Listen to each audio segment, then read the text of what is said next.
everybody, my name's Mr. Calculate. I swear to fucking God.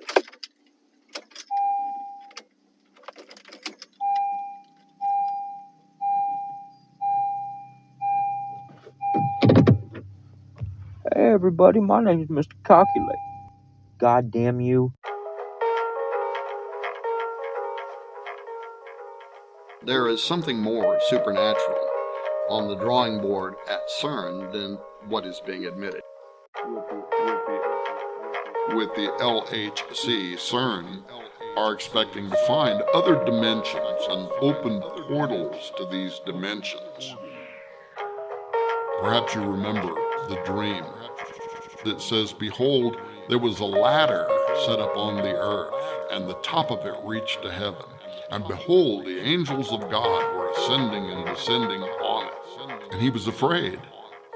Now this ladder describes something like a portal from heaven to earth through which interdimensional and spiritual beings from another reality were traveling. And when Jacob wakes up, he refers to the location as a gate. Now, Sergio Bertolucci, who is the official director for research and scientific computing at CERN, he was asked a while back about this extra-dimensional doorway. And he didn't hesitate with an enlightening response. He said, "Yes, out of this door might come something, or we might send something through it."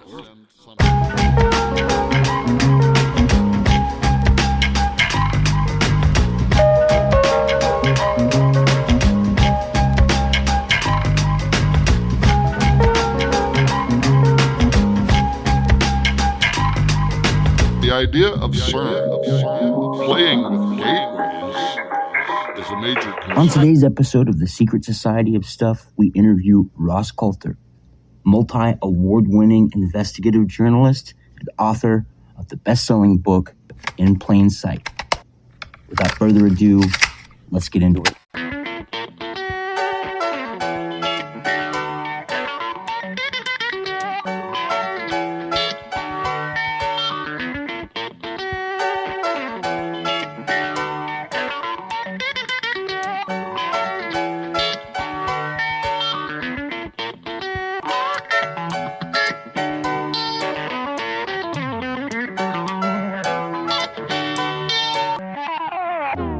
Can you hear me now? Yeah, you're grand. Can you hear me? Yeah, I can hear you fine. Dude, this is gonna be dope. Have you seen the new documents about sunburn and brain damage and possibly Havana syndrome being related to UAPs? Oh, I thought you were sending me something about your last doctor's appointment or something. I didn't know what that was. I was like, God, man, I'm sorry. I feel so bad for you. Yeah, I'm super stoked. This should be really fun. I've got some interesting insights on Tom. I can't say his name without laughing. I know. All right, I'm sending Ross the link. I told him we were doing pre-show to feel free to come on whenever he wanted. That way he's got a little bit. This is going to be fun. Did you see what I sent you about what Rob 3 said about what's going on in New Mexico with the homeless population and people just slaughtering them on the side of the fucking road and nobody gives a fuck? No. Good morning, gentlemen. How are you? Very good. How are you, sir? Good morning.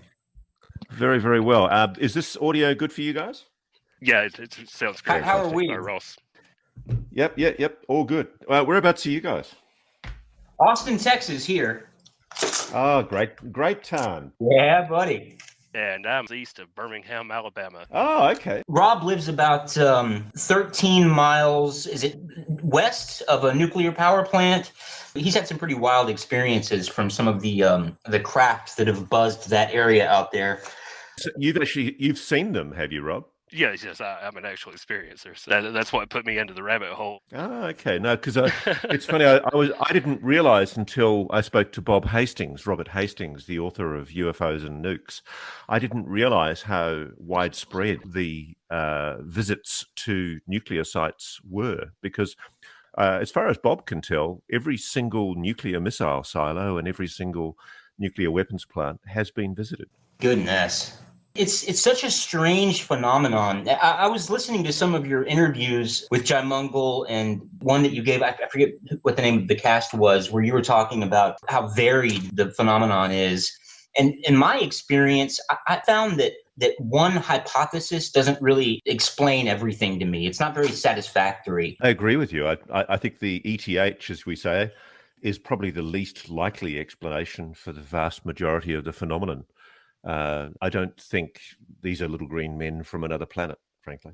Yeah, I don't either. But, then again, the time hypothesis, I hate to say time travel, it just sounds so woo-woo, that doesn't really explain it for me either. Just considering they supposedly started coming in 1947 or 1945, rather, with the first nuclear tests. But there have been so many accounts of these things throughout history that hypothesis doesn't really account for those things either. I agree with you. It's funny. I've been kind of amused because I'm a journalist. All I do is report what I'm told, basically. Right. And I talk to a large number of people in your defense, national security infrastructure, and a number of them had talked to me about the time travel hypothesis, future human hypothesis. And next thing I know, I'm an advocate for this hypothesis, and I'm essentially being reported as a champion of it. And I don't necessarily agree with it. And, friends of mine who know a lot about quantum physics and the possibilities of time travel, they're very skeptical about it as an explanation. But a lot of people mistake journalistic reporting of what I'm told for me espousing a particular viewpoint, and that's not the case at all. Right. And I'm not a journalist. I have no journalistic credibility whatsoever. But I've found that even theories like the IDH, the interdimensional hypothesis, and then there's the occult hypothesis, all of these things, it seems like wherever you focus your attention, you're going to find evidence that supports that theory. And that's what really interests me about the whole thing, is the subjectivity of it. Yeah, and look, frankly, I actually think the interdimensional hypothesis is probably the most plausible. Yeah. It fits best with the facts. But, I wouldn't put it out of the realm of possibility that we have been visited by an extraterrestrial and off-planet civilization or intelligence. So I wouldn't discount that at all.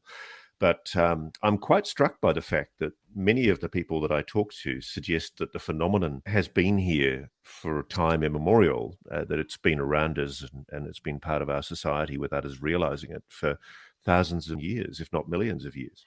Could it be terrestrial? Well, in the sense that it resides on this planet, yes. So what about its clandestine operations? Well, you might say clandestine, but if it's an interdimensional life force, then maybe it's sharing this planet with us in another dimension. I don't know. I think one of the things about quantum physics, which I regularly try to understand, but generally fall face first into the book that I'm reading, but I've got good mates who are scientists who try and explain it to me. And, they say that a lot of what we would call magic and a lot of what we would call the phenomenon may in fact just be interdimensional manifestations of other life forms. And one of the things I think we're realizing as science becomes clearer or less opaque is frankly that a lot of the things that we had as sort of Newtonian certainties, the old ideas that science had basically explained everything and that we now know everything for sure. I think the more we learn, the less we realize we know. That's right. I think empiricism is just about dead. The things that we can, touch, smell, see, feel, and hear, we're getting to these areas in reality that we simply can't experience in those ways. So we built these prosthetics to help us, understand them. It's starting to get a little scary, to be honest with you. Well, the thing that I find interesting as a journalist is all through my career, I've been really struck by the way that science likes to be declaratory. It likes to assert that the certainty is over. For example, the science of global warming. We're constantly being told that the settled science, that essentially the mathematical models that are used to predict global warming have made it very, very clear that, we're headed for an apocalypse unless we do all we can to reduce fossil fuels. And the reality is that if you actually look at the science shows that, yes, we should be doing all we can to reduce our dependence on fossil fuels, because frankly, it doesn't make a lot of sense for us to be still using ground up dinosaurs to drive our machinery. But the reality is that the mathematical models aren't certain and that they are, in fact, very vague and that a lot of the predictions that have been made about global warming have been completely wrong. But science persists, I think, in trying to assert authority by asserting certainty where there is no certainty. And one of the things that fascinates me about quantum physics is that we're still getting our brain around things like the double slit experiment with quantum physics, where something can be both a wave and a particle. And whilst quantum physics has been able to prove, using the double slit experiment, that it is possible for light to be both a wave and a particle, nobody yet has been able to explain the physical manifestation how. And it's really interesting because we've gone from all of those Newtonian certainties where at the end of last century and the turn of the 20th century, we were being told that scientific certainty was now upon us and that really all of the great questions in physics had been resolved. We now realize that's not the case at all. So I think, frankly, the reality is that we're looking at a situation now with UFOs, UAPs, where there is a phenomenon. It's real. We don't know if it's extraterrestrial. We assume, I think on the basis of evidence, there's overwhelming evidence that it's intelligent. I'm actually making this note during editing. I was listening to this and I thought, how is it intelligent? I mean, are we ascribing intelligence to something that is simply playful, like a dog is playful? Are we in fact anthropomorphizing ourselves onto something that is so inhuman that we can't even comprehend its form? These are questions that I've had for quite some time, and I don't have an answer for them. I mean, it's possible that they're intelligent, and I don't mean to suggest that they're stupid or that they're animals and should be treated as such. I mean, we really need to treat our animals better, eat more vegetables. It's clearly technologically superior. Modern science has had its head up its ass for much of the last 70 years trying to avoid discussing the issue. And now the evidence is so overwhelming, frankly, that even the mainstream media has still got the blinkers on. They're still reluctant to engage in most cases. And the interesting thing is that slowly but surely science is being dragged to the reality that there is indeed a phenomenon that's real that cannot be explained yet. And I find it interesting as well that the scientific method, the engine which drives science, it was never meant to prove anything. It has one goal, and that's to disprove anything that isn't what it set out to find, which is the ultimate reality. But again, I'll tell you, I think the scientific method, whilst I applaud it, I think it's a great thing to have a discipline with how we objectively prove things.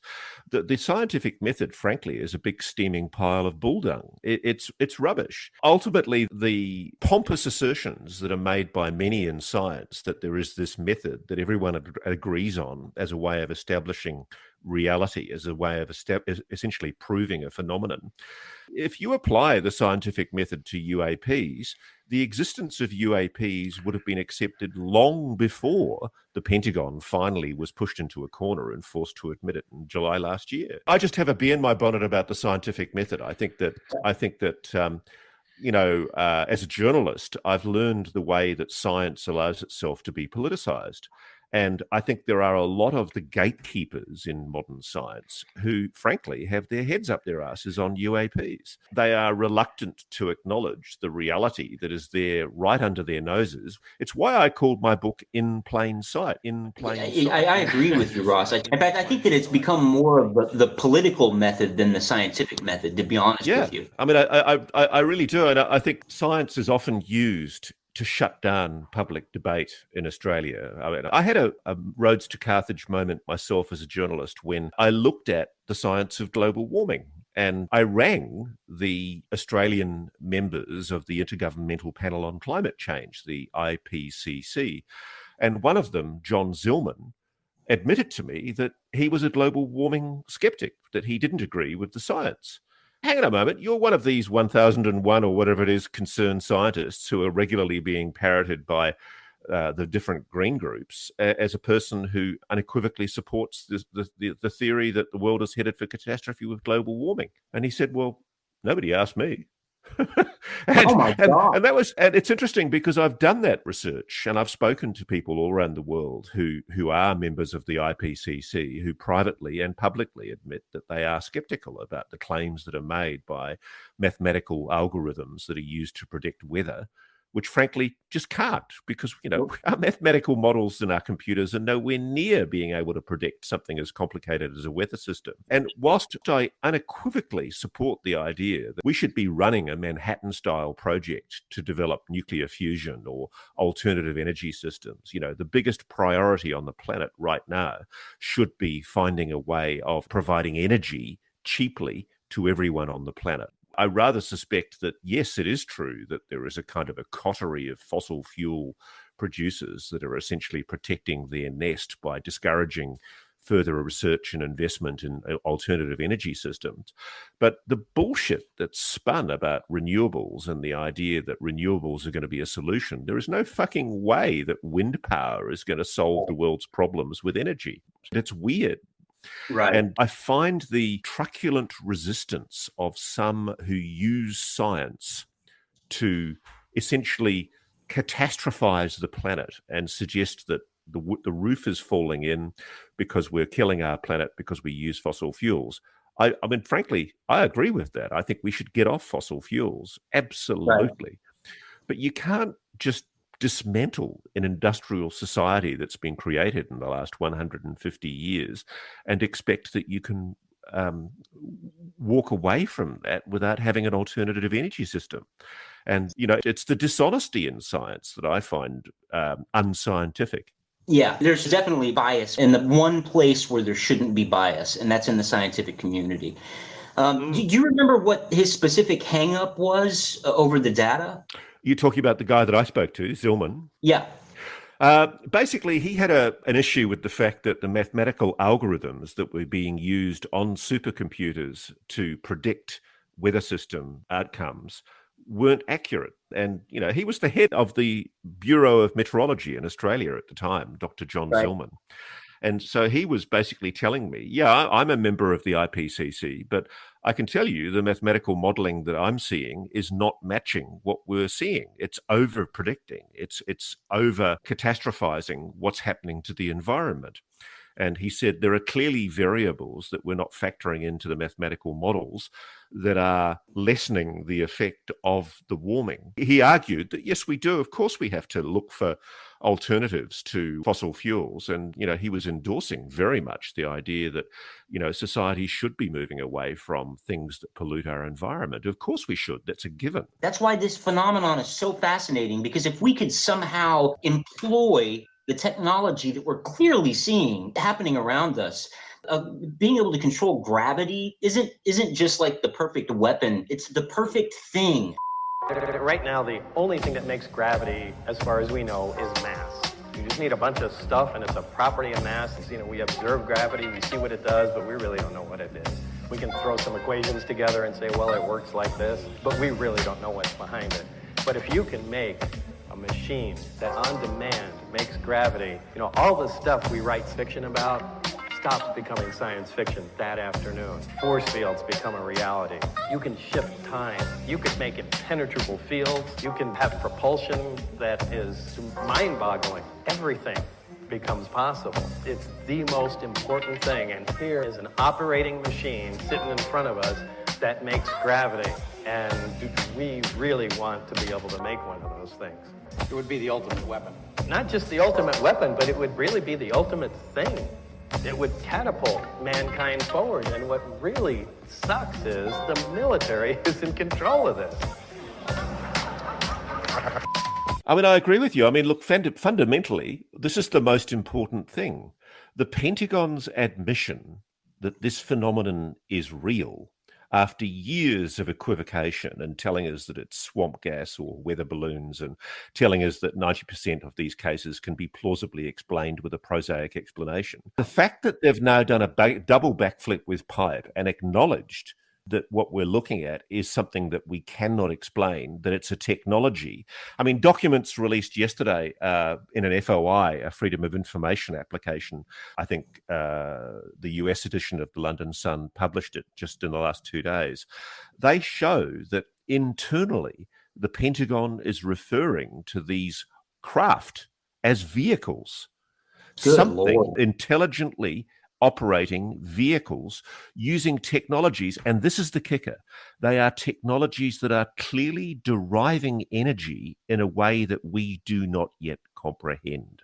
God Because damn. the energy that would be required to do things like what we know, what the Tic Tac has been observed doing. There's one example, I think the Scientific Coalition for the Study of UAPs, SCUAP, they did a bit of research just looking at the one example of the Tic Tac that was seen hovering at 80,000 feet, and in the blink of an eye, in 0.78 of a second or less, Kevin Day recorded it on the phased array radar system on the USS Princeton going to the surface of the ocean. Now, the SCUAP scientists analyzed the energy that would be required to do that.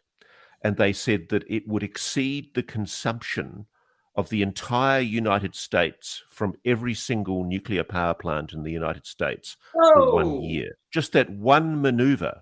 The implications.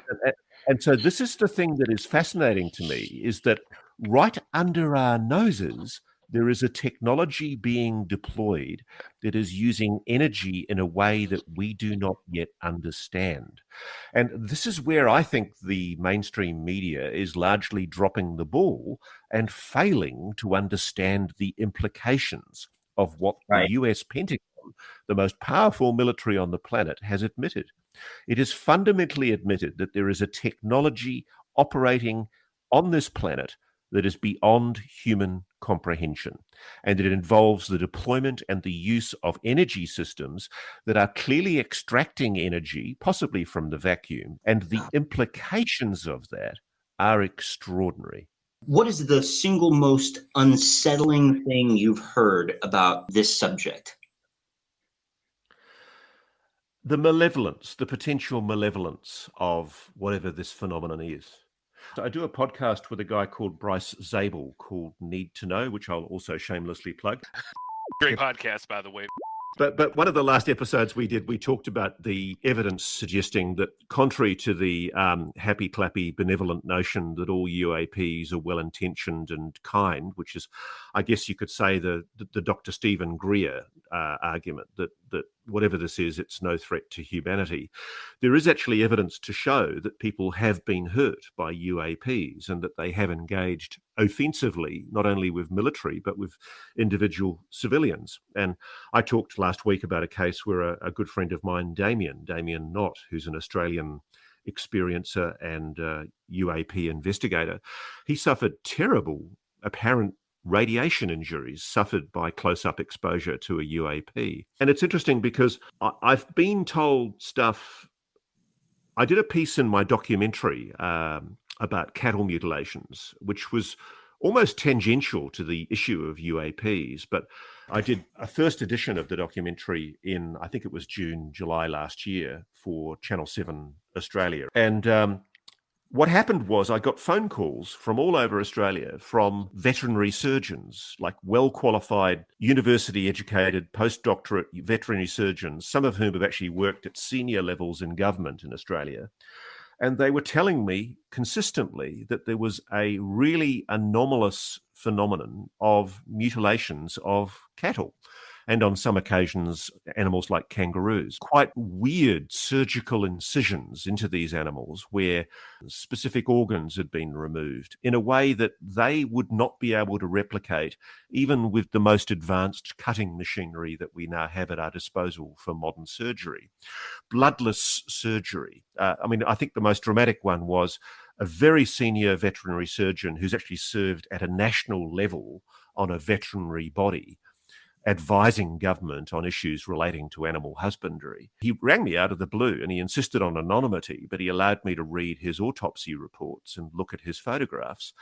And he was called out to look at a whole lot of dead animals on a farm that had died in really unusual ways. And they'd all had organs and limbs, parts of their lips, ears, tongue removed in ways that he could not explain. And then on the way out of the property, he noticed a dead cow by the front gate. And he said, "Oh, what's the story with that one?" And they said, "Well, It looks like it's just died because there's no external injury. So we didn't tell you about it because we don't think it's related to the UAPs that we saw over the property a few nights ago. Anyway, he did an autopsy on the ground right there and there.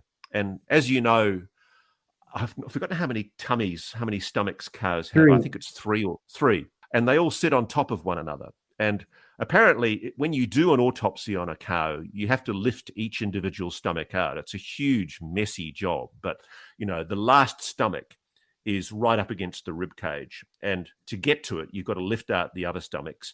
It's a ghoulish job to do in an autopsy. So he lifts out the first stomach. Nothing there. There's no signs of any contusion, no signs of any surgery. Lifts out the second stomach. Nothing there. And then he gets to the hole where the third stomach should be. I've seen the autopsy report. There's nothing there. Whatever it was had removed the third stomach of this animal without leaving a drop of blood. And it had essentially surgically removed the third stomach of this cow in a way that he said was just anatomically impossible. Like he was the one who breached the stomach lining of this animal with his scalpel to do the autopsy. There was no discernible invasive injury that could explain how something as large as a cow's stomach could have been removed. This is a creditable scientist that has advised the Australian government on issues related to animal husbandry. And he said to me, Ross, I'm as perplexed by this phenomenon as you are. But he said, it's real. And he says, I'm going to put you on to a whole series of other scientists who've had the same experience. And these scientists have been very careful with me. They've all insisted on anonymity because they're worried about the ridicule and the stigma that's attached to the phenomenon. But whatever it is, it's killing animals. And as we discussed on the podcast, the Need to Know podcast last weekend, there is actually evidence to show that people have been killed. There's an incident in England where a man was found on top of a coal slag heap.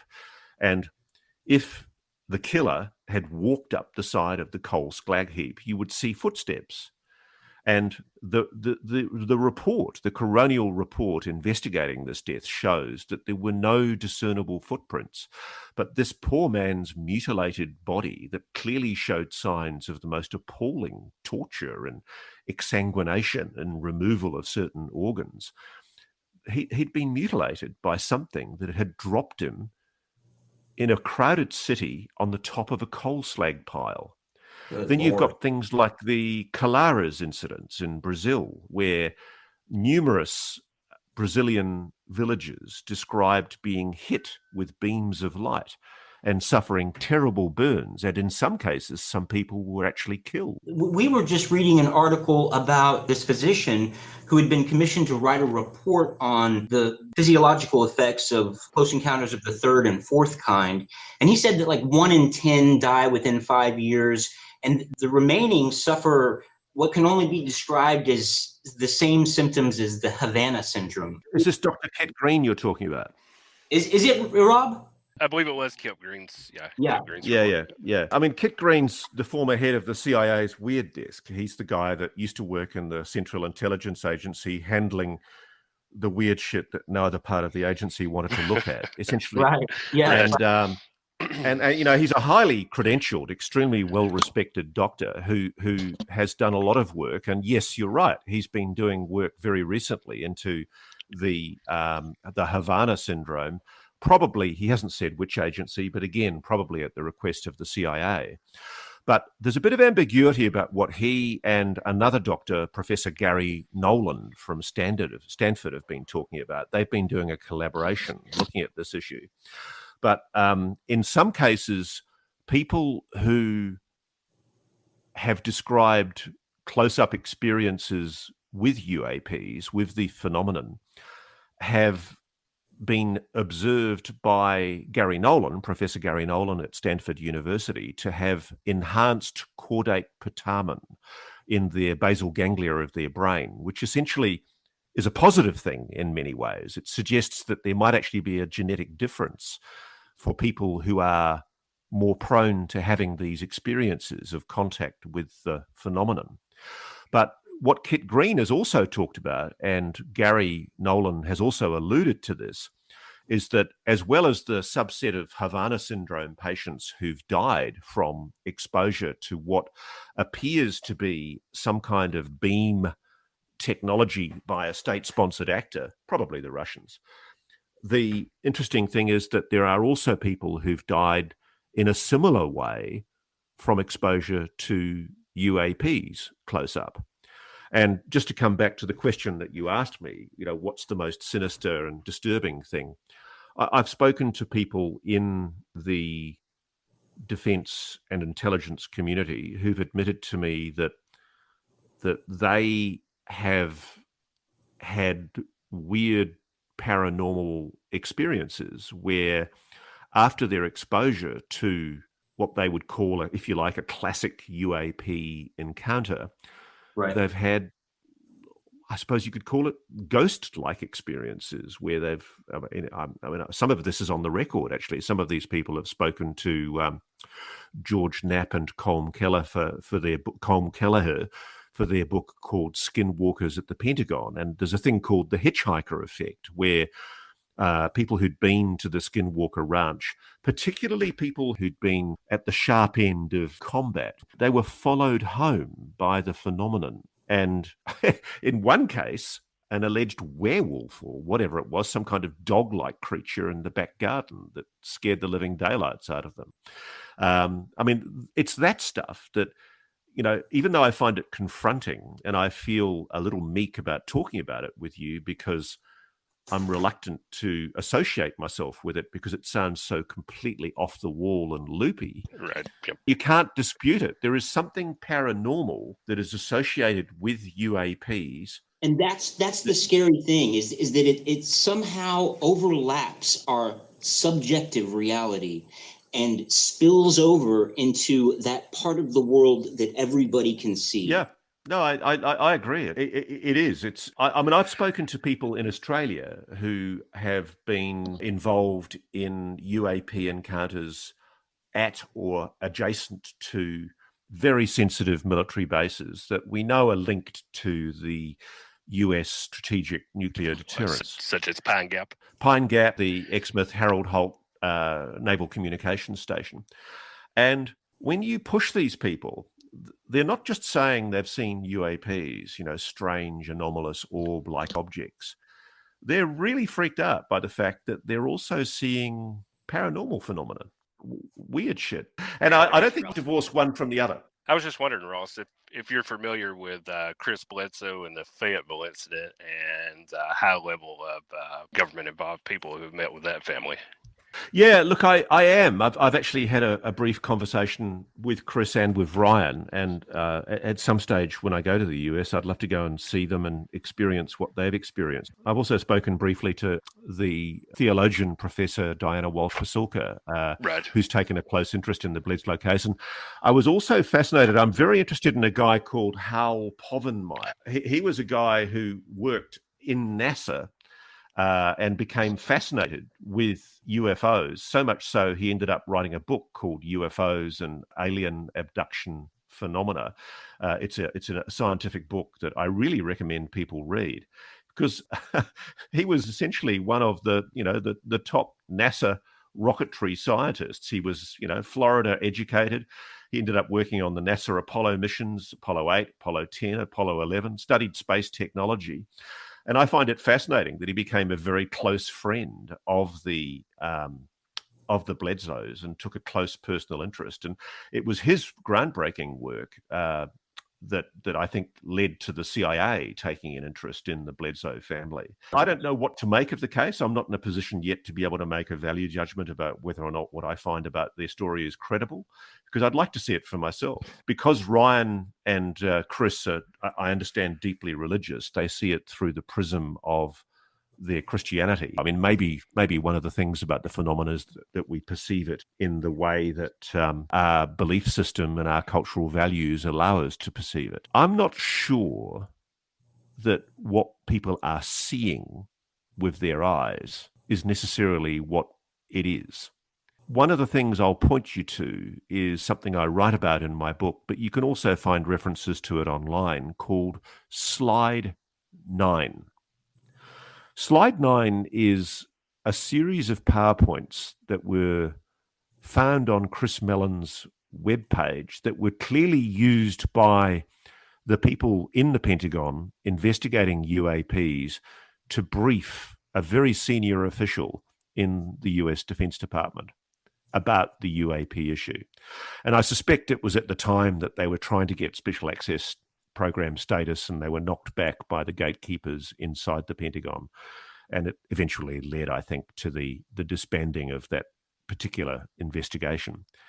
But one of the things that they wrote on one of the slides, which was the 9th slide in a PowerPoint, was that the phenomenon, whatever it is, has the capacity to meddle, to influence human perception and consciousness. And it suggested that fundamentally these objects, whatever they are capable of psychotronic weaponry, capable of manipulating human perception. And so if what people are seeing all around the world is a craft, like we're seeing lenticular metallic discs, why is it that 150 years ago across the continental USA, when there was another wave of weird sightings of anomalous objects in our skies, people weren't seeing lenticular discs? They were seeing ships. Airships. Airships. Literally vessels being held aloft by balloons. Things that I think were just remotely plausible within the belief system of people of that time. And then if you go back further in time, medieval England, people saw weird orb star-shaped objects hovering overhead, sort of tubes, tic-tacs, dare I say. The Bible described wheels within wheels. Right. So what I'm suggesting is that there's a phenomenon that has been seen throughout human history and recorded by humans and seen and perceived, but perceived in different ways. And that's where I'm going. I don't necessarily know that what we're seeing is the metallic lenticular disc. See, that reminds me, anyone who search video, you're I've been talking and I can't hear anybody. Oh, no, can you hear? No, you're good, Ross. Can you hear us? Well, I guess that's it. Yeah, we can hear you, Ross. I'm sorry, my headphones audio had died. Did you get what I was just talking about? Because yeah, we did. Oh, good. Fascinating as hell. I was mentioning after you finished that that people should check out the Carl Sagan video where he discusses the fourth dimension and tesseracts. That how the Flatlanders can only perceive what this fourth dimensional object is using their own senses. That seems like a pretty good, again, another point for the IDH hypothesis. Yeah, I mean, one of the analogies that I like is that essentially we're like fish in a fishbowl, and periodically we see this weird phenomenon that manifests itself at the top of the bowl, but we don't really understand it, and we try and explain it with what we have. And frankly, I think slide 9 is probably the closer to what we're going to get eventually, that essentially, yes, there is technology behind all of this because it has to be capable of being scientifically explained, no matter how complex and how weird and paranormal sounding it is. But I think the least likely explanation is that it's nuts and bolts engineering. I think that it's fundamentally linked into human consciousness. And I'm increasingly drawn to the idea that it's interdimensional. And I'm also not excluding the possibility that it may, in fact, be humans from a future time period. Some of the stories that I've heard, I mean, obviously it's all conjecture, but I mean, some of the things that I've heard about the Roswell crash, for instance, like Gerald Anderson's account of it, his descriptions of this thing were so vivid. One account was from a man who sent a letter to Stanton Friedman.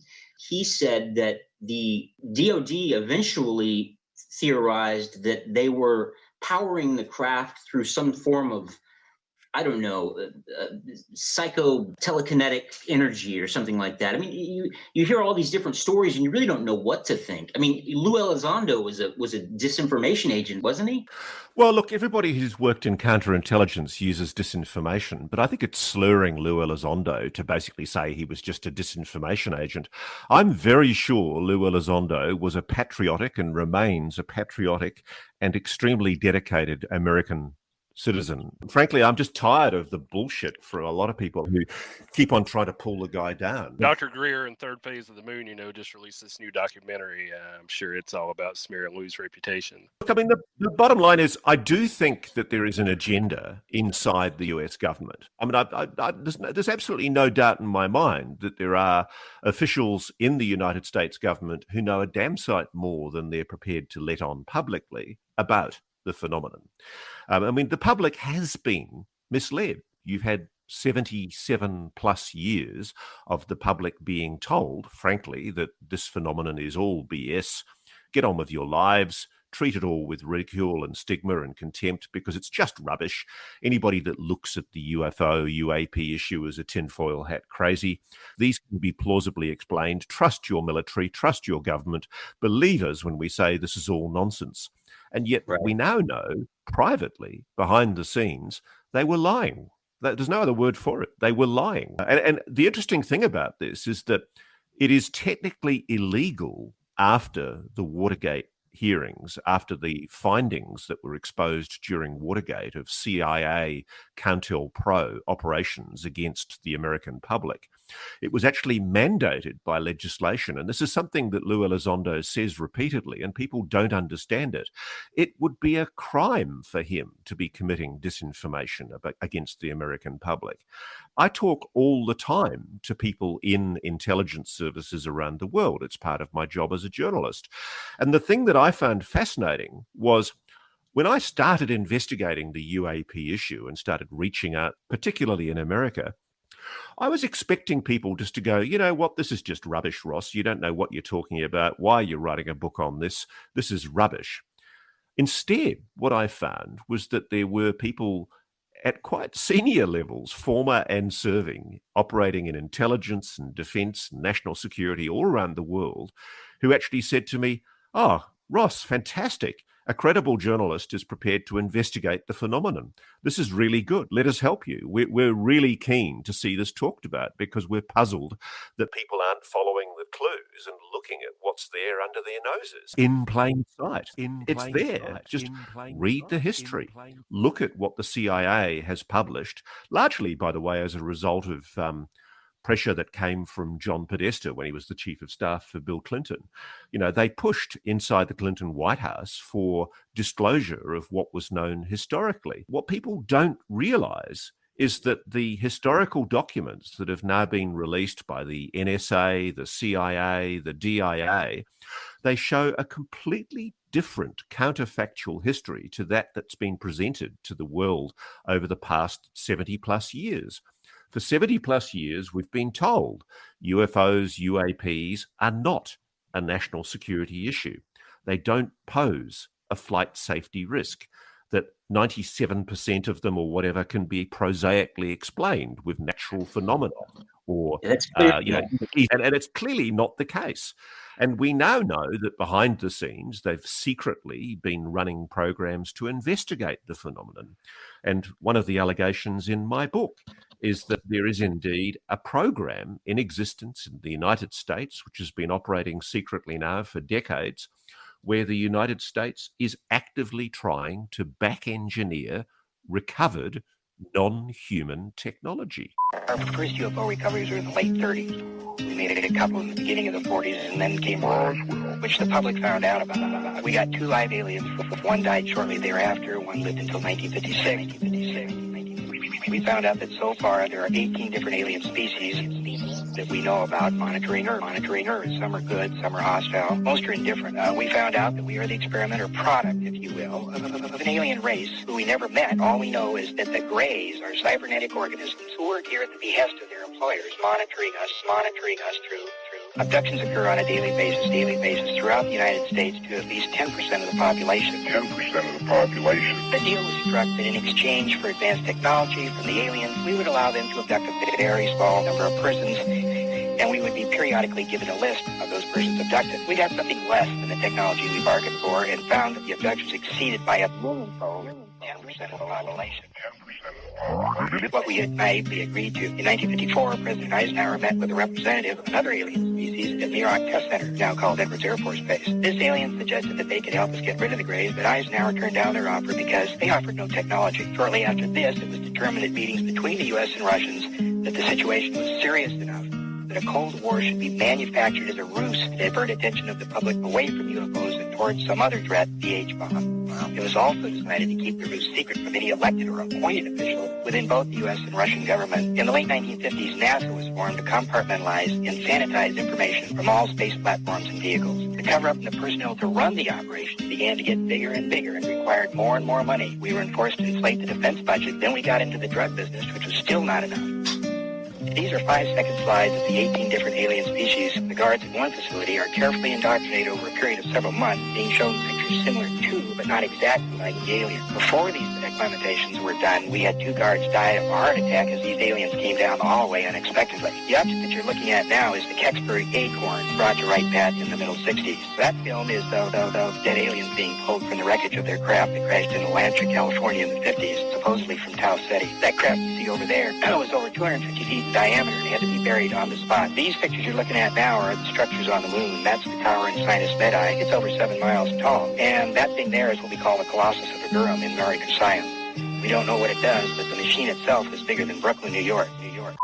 Now, I don't make that allegation lightly, and I've been waiting for somebody from the United States government to deny it. And I keep on saying it and saying it and saying it because I have sources on the record who've admitted it. And the interesting thing is, nobody's denying it. The US government is evading answering this question. Has it recovered non-human, alien technology? And are we at the moment secretly, you as taxpayers, funding a secret program that is essentially investigating how to back engineer this highly advanced technology? I mean, Ross, we clearly are. We clearly are. There's too many breadcrumbs that show that. I mean, nitinol was discovered in a naval ordnance lab, 4 years after the crash at Roswell? We're constantly discovering new metamaterials, strange metals. I mean, they're being published as if we have the stuff already and we're just trying to figure it out. I mean, technology has, quadrupled every year, 2 years, something like that. I can understand one black swan scientific event happening, but not one every day. That's crazy. That's crazy. I mean, humans are very ingenious. I mean, I think we can be proud of what modern science has achieved in the last 100 to 150 years. But yeah, I mean, the pace of technological change is just incredible. And yeah, I mean, I've spoken to people who said that whilst the Corso book, which talked about seeding different American corporations with technology, was misleadingly written in that it made assertions about things that weren't entirely accurate. I'm told that it is the case that some corporations have been given access to technology and encouraged to find ways of back engineering it. And the problem now, this is the really interesting thing, is that companies that previously thought this was all rubbish, they've now realized that for decades they've been operating at a disadvantage because they weren't in the loop. They weren't being given that same access. Right. And so you've had the US government playing favorites with defense contractors, where they've been allowing favored corporations like Battelle, like Lockheed Martin, to basically be seeded with this technology, I suspect. And now the interesting thing is that there are other corporations that are saying, well, hang on a moment, what about us?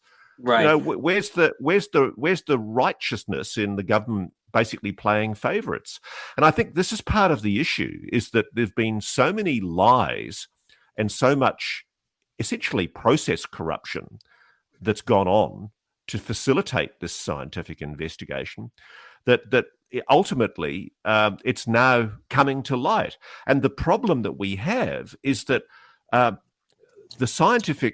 one thing about the scientific method that I do admire is that what drives good science is the sharing of ideas. If it is the case that there is a secret program, and I suspect there is, operating inside the private aerospace and also inside the United States government, that's researching this issue, then part of the reason why, I'm told, it hasn't made huge gains, part of the reason why we're not propelling our craft with free energy or anti-gravity systems, which we know must surely exist because the technology is flying in our skies. Somebody's doing it.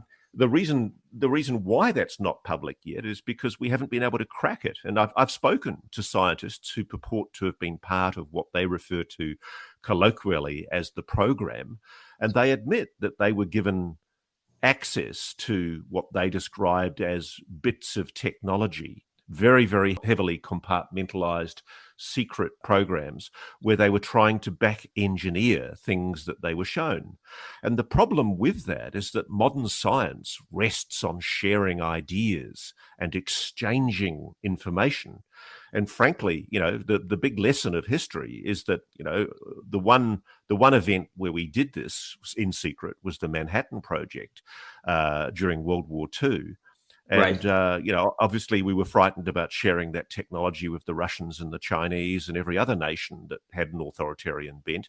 And I think that's part of the reason now. I can kind of understand why what's happening is happening, that essentially, if it is the case, and I suspect it is, that the United States government has got access to non-human technology, then I suspect part of the reason why they're not sharing and why they're not publicly admitting it is because they're worried about these authoritarian dictatorships getting access to this technology. Frankly, we're living in possibly the most dangerous period in human history ever right now. I think this is a more dangerous period than even the dark days of the Cuban Missile Crisis, where the atomic doomsday clock is closer to midnight now than at any other time in its history. And so why would you want, if you had access to this technology and you were a Pentagon general or a president or a national security advisor, why would you share this technology in a way that would mean that nut jobs like Vladimir Putin or the North Korean leader or President Xi of China? To your knowledge, Ross, how much of this information do you think the Clintons were privy on between them and Podesta? A large part of what I'm going on is speculative. Okay, I can't be definitive about the Clintons because neither Bill nor Hillary has responded to my requests for an interview. But Bill's made it clear that while he was president, he did ask. And it's really interesting because part of the thing that was a huge revelation for me is watching the way that both Bill and Hillary Clinton's resolve has hardened since Bill was president. Because Bill and John Podesta, who was one of Clinton's senior advisors, very senior official in the White House, they've talked about the fact that they actually openly asked and demanded access to information on UAPs. And Webster Hubbell, who's a very controversial convicted felon figure, but who worked for the White House as a counsel, he has said that he was asked by Bill and actually delegated by Bill to go off and make inquiries. And he says that essentially their attempts to get to the bottom of it were frustrated by a recalcitrant Pentagon and intelligence community who believed that it wasn't the president's right to know this information. What? And if that's, I know, it's incredible. You think about this. Your commanders in chief have been declined access to this information. And that's how is that even possible? Because Eisenhower was the one who's supposed to be... No, I mean, this is not some tinfoil hat conspiracy theory. I mean, one of my sources for this is Dan Sheehan, who's a very well-respected civil rights lawyer, who was retained by the space policy advisors to the White House under President Jimmy Carter in the 1970s. He was retained to essentially help write a report for the president on what the government knows about UAPs. And he tells me this incredible story, and I write about it in my book, where after much truculent resistance by the intelligence community, it was agreed that Dan singularly could go to a secure archive in the Library of Congress, and under heavy guard, he was allowed to review for one day the microfiche of the still unreleased redacted files, the unreleased classified files of Project Blue Book, the information that the Air Force has allegedly still to this day withheld about Project Blue Book, its investigations into UFOs that finished in 1969, 1970. One of the things that Dan describes is that he realized there was no bloody way he was going to be able to read all these files in one day, because it was literally a high-speed microfiche machine and probably miles of boxes of microfiche. And so he literally just started putting random bits of microfiche into the microfiche viewer and scrolling through looking for photographs. He puts in one microfiche, nothing there, no photos. A second microfiche, nothing there, no photos. And then I think it was the third microfiche where he told me, and he stopped. And at the moment that he stopped, he realized there was a cover-up. Because there on the photograph were images of American soldiers dressed in 1940s uniforms doing a retrieval of what was clearly a craft, a vehicle, a crashed flying saucer. Now, Dan has gone on the record on this on multiple occasions, and I have confronted the people who retained him to write these reports, because the crucial point that he makes, and I say this in the book, and I put it out there waiting for somebody to contradict me, waiting to say, oh, it's wrong, it's complete nonsense. Nobody has. And one of the people that was involved in this was a woman called Marcia Smith, who was the space policy advisor to President Carter. She's now working in a private institute called the Space Policy Institute. Now, she was the one that, with Dan Sheehan's assistance, wrote the reports that went to President Carter. But Dan says that before the reports went to Carter, he was shown a copy of the final reports. And you know what? The president wasn't told what Dan had seen in the archives of the Library of Congress from Project Blue Book. What? The president wasn't told.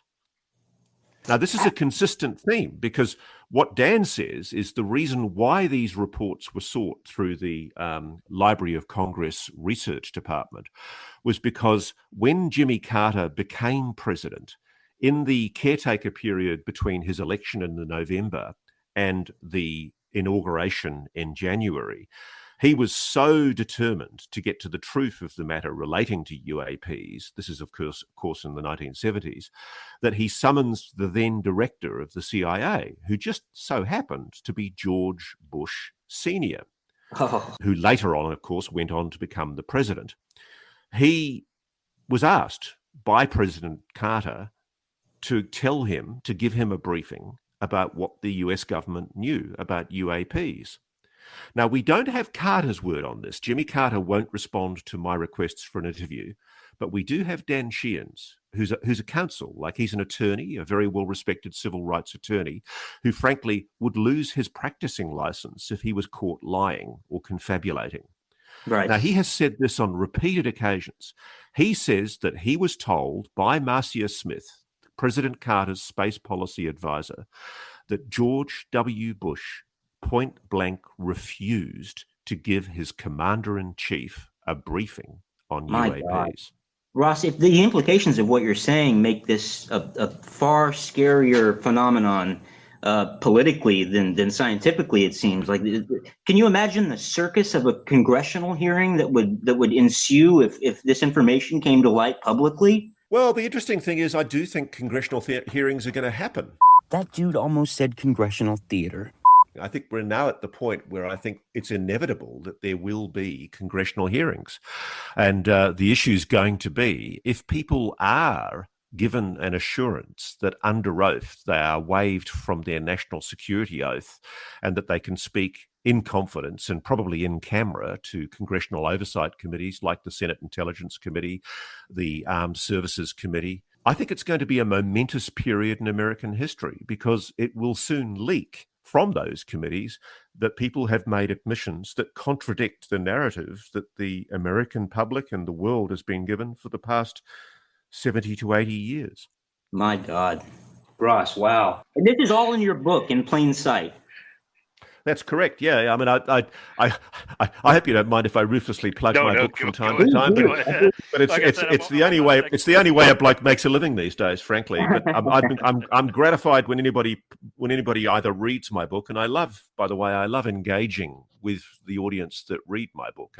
I spend a large part of my day responding to emails, and the thing that's most gratifying for me as a journalist, as somebody who's worked in essentially analysis of evidence for the past 30 to 40 years. I approached this as a skeptical journalist that had come from mainstream investigative journalism, working for Australia's equivalent of 60 Minutes and other public affairs television programs. And I fully expected, to be honest with you, that I was going to find that UFOs were a lot of rubbish, that essentially there was a plausible explanation. The explanation that I favoured was that this was US technology being developed in the black, which, by the way, I suspect some of it might be. I still think it's possible that the Tic Tacs were, in fact, US technology. But the thing that interests me is, as I did my analysis and did my research, I met people like Leslie Kane and Ralph Blumenthal, who'd written the New York Times stories, the groundbreaking New York Times stories from 2017. I spoke to fantastic investigative journalists like George Knapp, who's done a lot of the work on Area 51. And I slowly came to the realization that there is a solid body of evidence right there under our noses, which should convince, on the scientific method, beyond any reasonable doubt, any reasonable person would come to the conclusion that there is a level of evidence that has been reached that more than sufficiently satisfies the civil burden of proof. It's beyond the balance of probabilities. And I suspect we're getting close to a criminal burden of proof on beyond reasonable doubt that there is a phenomenon. And there are vehicles operating in our atmosphere by life forms that are intelligent, technologically advanced to us, that are doing things we cannot explain. And I rather suspect that we're going to have to be forcing our government. A lot of people talk about disclosure, that one day the president's just going to benignly stand in front of a lectern and admit all. I sincerely hope that's the case, but I think that part of the problem is that too many people in the military, the intelligence services, and most importantly, too many senior executives in a privileged position who've been spoon-fed this stuff in private aerospace, they've benefited for too long by lying and by deceiving and by actually corrupting the oversight process of the Congress and deceiving oversight committees. This is why people like Chris Mellon have got a hard-on to basically expose this, because, Chris was a senior staffer on the Senate Intelligence Committee. He was one of the people who was cleared to know all the secrets inside the US defense community and intelligence community, because that was his role on the Senate Intelligence Committee as a staffer. And back in the 80s, when somebody was operating a technology which has become colloquially known as the Aurora, a craft that was clearly operating using apparent anti-gravitics in the 1980s, it was Chris Mellon who was given the response from inside the Defense Department inside the US that, no, this isn't ours, it's not ours. Now, I think any reasonable person would be led to the view now that if that's what Chris Mellon was told, he was lied to. Because clearly somebody somewhere inside the US defense and intelligence establishment knows a great deal.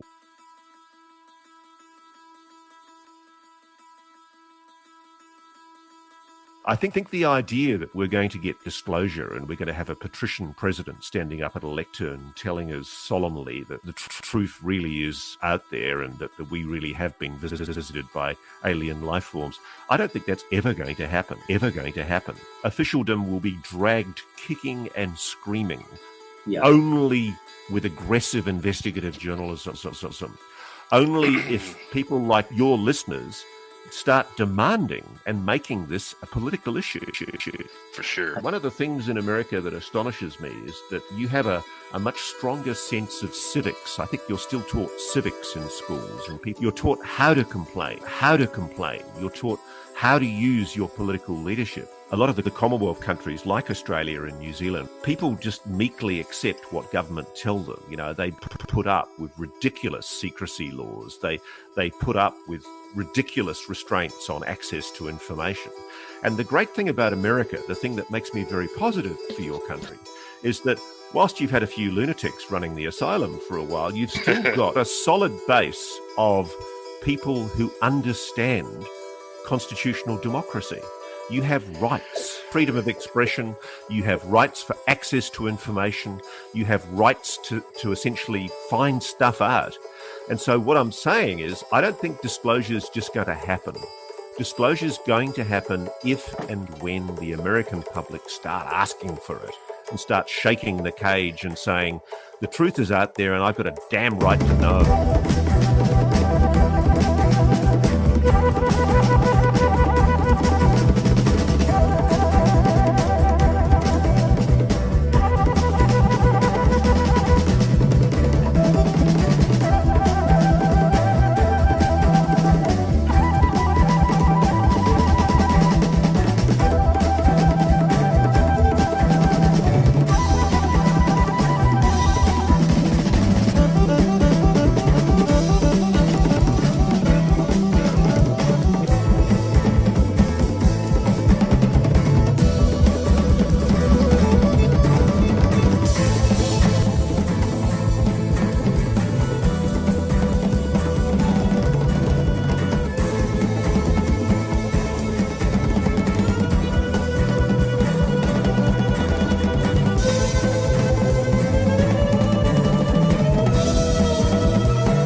Yeah, that was fucking badass, dude. That went fucking phenomenal. He sounds even more charming talking to him directly. I've got a man crush on him. Yeah, dude, really, really incredible dude. You know, when you left for a minute, he told me, he said, God, man, that Rob, he's a really great guy. He sure is handsome. He definitely did not say that because I didn't leave you for a minute. I've been plugged in. Yeah, that was fucking awesome. I still didn't get to ask the fucking, why Tom DeLonge. Well, here's what I was, the point that I was trying to make is that I was reading about Adamski, and all those contactees where it seems like, why would they pick this fucking hillbilly? It's like, what the fuck is going on here? and then suddenly the U.S. No. DeLonge's family was tied in. I don't know if you heard me and Anthony Ross Kennedy talking about it that one time. DeLonge's mother maybe was a Fed, or one of them was inside the government anyway. Is it true? I don't know. I haven't fact checked. I got my phone right here in front of me. Let's see. I don't know. Here's something about Tom DeLonge taking his pants off. I'm getting there. Hold on. Good Lord. God damn it. Personal. I hate LinkedIn. What the fuck is all this shit? God. So let's get off. Let's get off this. I'm looking at this. Hold on. I'm looking at this Tom DeLonge parents thing. Oh, yeah. Let's see who his parents were. According to LinkedIn, because, that's the perfect source for all valid fucking information. God, it was like fucking picking. Yeah. Candace DeLonge is a former FBI criminal profiler and the mother of Tom DeLonge. So it's FBI, not CIA. Well, that makes sense, I guess. I said FBI. No, you said CIA, dude. Motherfucker, I didn't go back and listen to the recording. I said FBI. I might have said CIA. I might have said FBI or CIA or something, but I knew she was something. Yeah. This is going to be solid. All right, dude. All right, later, bro. All right, bye.